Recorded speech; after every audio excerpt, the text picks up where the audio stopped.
Kuya, Sino di to? nyo ba alam bawal parking dito? Dito? Ayun o, laki-laki no, parking. Oo.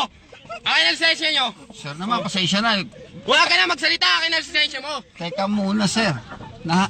Hindi niyo ba alam na wala rito manubela sa harap? Ba't ako inuhuli niyo? Eh, pasahero na hinuhuli ngayon.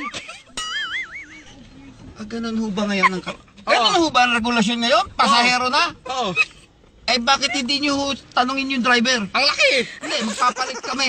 Ako Okay. naman ang driver, siya naman ang pasahero. O, di siya huliin ko, hindi Wala- ikaw. Oh, palit kayo eh. Siya huliin ko, hindi wala ikaw. ho ako lisensya eh. Oh, Paano? sumama ka sa akin kung wala ka lisensya. Saan ako sasama? Sa NBI.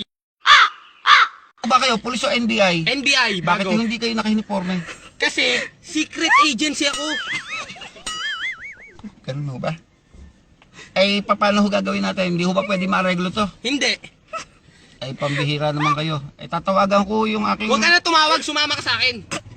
Ano ho ba ang kaso ko? Ewan ko, basta no parking allowed. Oh.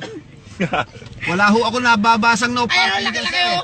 Saka hindi ako may kasalanan. Hindi naman ako may hawak ng Eh, ikaw manibela. Bakit? pasahero eh.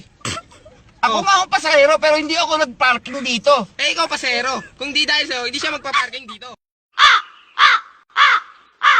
Hindi ko ho ba intindihan ang paliwanag niyo, sir? Sumama ka na sa akin para maintindihan mo.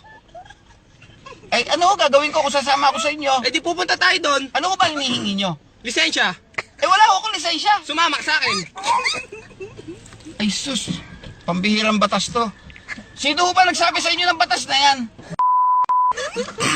Nakakatakot na ho pala ngayon ng batas. Ay, pambihira naman.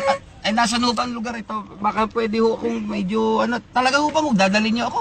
Talagang talaga. Oy, mamang driver. Ay, dadalhin daw ho ang pasahero nyo. Ay, paano ho ba? Bilis na! Dami pang satsat. Ako ba may kasalanan pagkakapark dito? Oo, kailangan siya. Ikaw pasahero eh.